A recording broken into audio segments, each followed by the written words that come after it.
how do you explain the fact that the Romans are able to conquer the world through pure evil, and you, a person, did all good, but you're a slave?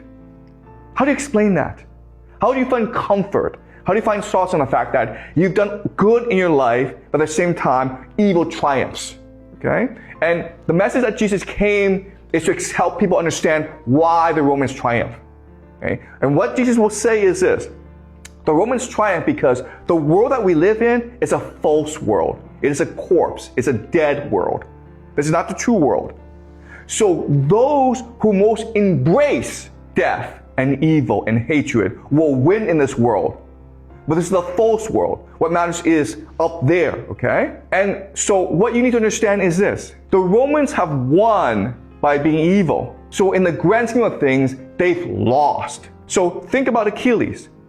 How did Achilles get what he wanted? He betrayed Patroclus, right? He sacrificed Patroclus. But because he knows he did evil, he can't sleep. He can't eat. He cannot rest. All he can do is mutilate Hector's body. And that's just the Roman way.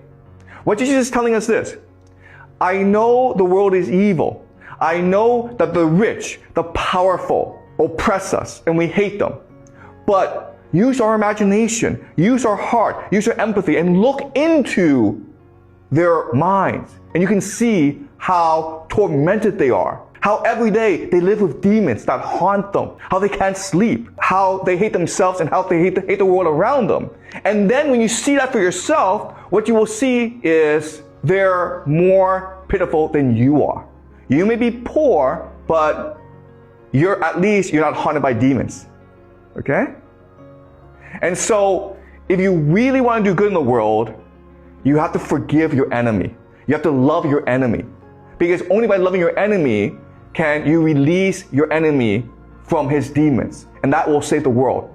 Okay? So what Jesus is telling us is this: the enemies, the people who oppress us, the rich, the powerful, they are Achilles. Okay? They are Achilles after they've killed Hector.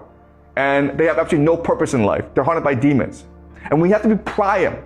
We have to kiss Achilles' hand, submit before him so that he can be released from his demons, and this will make the world a better place. Okay?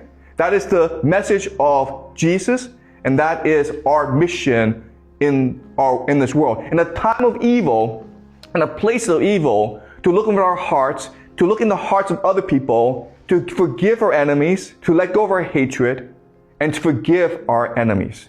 And then that will save the world. Okay? That is the central message of Jesus.